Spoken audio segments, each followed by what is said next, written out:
रूस की oil refinery में धमाके की एक तस्वीर मनीष, क्योंकि बेलगोराद के ही रिफाइनरी में धमाके के बाद की एक और तस्वीर सामने आई है। 2 दिन बाद फिर एक बार इसे टारगेट किया गया है। ये बेलगोराद दहलाया कैसे गया, दूसरी बार उसकी तस्वीर है जहां रूसी रिफाइनरी पर ड्रोन से हमले की खबर है और रिफाइनरी के आसपास कैसे काला धुआं फैल चुका है। दूर दूर तक, कई किलोमीटर दूर तक ये काला धुआं नजर आ रहा है।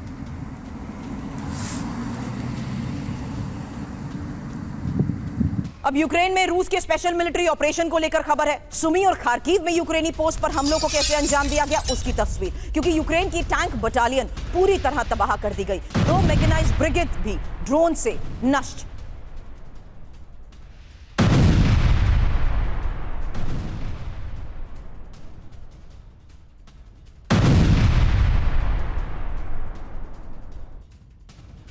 और क्रीमिया ब्रिज को उड़ाने की साजिश नाकाम। एक और बड़ी खबर है, रूसी एजेंसी ने संदिग्ध कार को बरामद किया और कार विस्फोटकों से भरी हुई थी। हालांकि कार को क्रीमिया ब्रिज पर ले जाना था और यूक्रेनी खुफिया एजेंसी ने ये साजिश रची। रूस की तरफ से आरोप लगाए गए। फिलहाल रूसी एजेंसी ने संदिग्ध कार को बरामद कर लिया।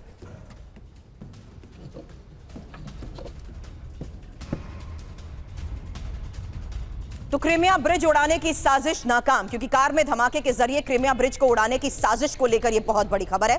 कार में उच्च क्षमता का विस्फोटक रखा गया था। यूक्रेन से कई देशों के रास्ते होकर रूस में यह कार दाखिल हुई। कार को ट्रांसपोर्टर के जरिए क्रोस्नोदार इलाके में ले जाया जाना था। रूसी खुफिया एजेंसीज को जानकारी मिलने के बाद ही यह एक्शन हुआ। कार में सवार ड्राइवर को गिरफ्तार किया गया। लेकिन इस बीच रूस के लिए क्रीमिया ब्रिज क्यों इतना जरूरी है और क्यों इसे टारगेट किया जा रहा है, इसी तरीके आप इसी बात से समझ सकते हैं, जहां क्रीमिया रूस के लिए बहुत अहम सैन्य अड्डा है और रूसी ब्लैक सी फ्लीट का मुख्यालय यहां पर है। ब्रिज से सेना, सैन्य उपकरण तेजी से क्रीमिया पहुंचते हैं। ब्रिज से यूक्रेन के डोनबास में रूस की स्थिति मजबूत है। हालांकि क्रीमिया ब्रिज पर इससे पहले भी हमले हो चुके हैं। जब 8 अक्टूबर 2022 ट्रक में विस्फोट से इस ब्रिज को नुकसान पहुंचाया गया। 17 जुलाई 2023 जब ड्रोन से ब्रिज पर हमले को अंजाम दिया गया।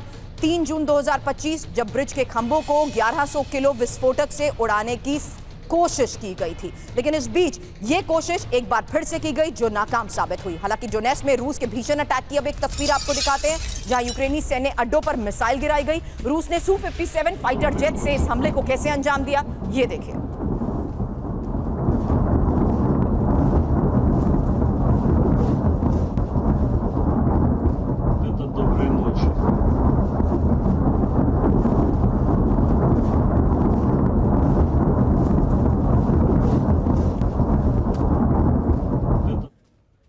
एक और बड़ी खबर है और ये चीन के खिलाफ ताइवान के आक्रामक रुख को लेकर खबर बढ़ी, जहां ताइवान ने नई मिसाइल का टेस्ट किया है। AGM-114 मिसाइल का टेस्ट किया गया। मिसाइल लक्ष्य हासिल करने में सफल रही।